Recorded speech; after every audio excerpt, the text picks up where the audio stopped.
Hi guys! Nandito ako sa isang shop kung saan nagpapagawa ako ng aking bingkong na mug sa Inmax version 2.1. At ipapasilip ko na rin sa inyo kung saan ako nagpapagawa at syempre doon tayo sa swak sa budget at hinitapon ang pera. Let's go guys! Samahan nyo ako para magkaroon kayo ng idea.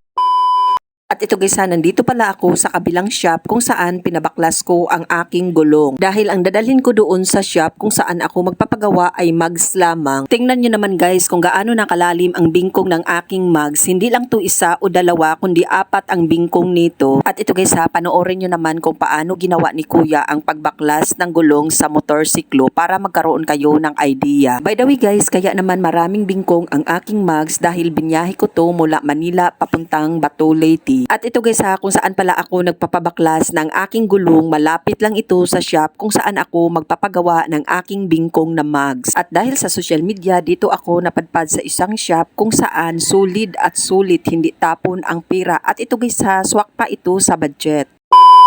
O diba guys, ang bilis ng transition, nandito na kaagad ako sa JGQ Machine Shop. Located ito sa 68 MRT Avenue, Santo Niño Street, Central Signal, Taguig City. Tingnan nyo naman guys kung gaano talaga kabingkong ang aking mugs. Kaya naman inumpisahan na ang paggawa ni kuya. Habang gumawa si kuya, nag-share siya ng experience tungkol sa mugs ng Inmax version 1 and 2. At ito guys based doon sa experience ni kuya, mas matibay daw ang version 1 kaysa version 2. Dahil ang version 1 mas matigas daw ito at ang version 2 mas malambot ito. Disclaimer lang guys based lang doon sa experience ni kuya. At ito guys tinanong ko pala si kuya kung bakit hindi siya gumamit ng machine. Ang sagot niya sa akin, hindi na kailangan gamitan ng machine dahil masyado nang malalim ang bingkong nito. Gagamit lang daw sila ng machine kapag nasa gilid lang ang bingkong nito. Alam nyo ba guys, ang bilis gumawa ni kuya, wala pang isang oras. At ito guys sulit at sulit ang paggagawa nito. Kaya hindi nakapagtataka kung bakit maraming nagtitiwala at nagpapagawa sa shop na ito. Biruin nyo naman guys, 500 pesos lang ang binayad ko dito. Siya nga pala guys, bumalik na ako sa shop kung saan nagbabaklas ako ng aking gulong. At ito guys pinalitan ko na rin ang aking pito dahil doon pa lang sa shop kung saan ako nagpapagawa ng mugs, sinabi na sa akin na apektado ang pito nito. At ito na nga guys, inayos na ang gulong para ikabit na ni kuya doon sa motorsiklo. At ito guys napakamura lang ng shop na ito dahil dito ako nagpabaklas at dito ko rin pinabalik sa halagang 250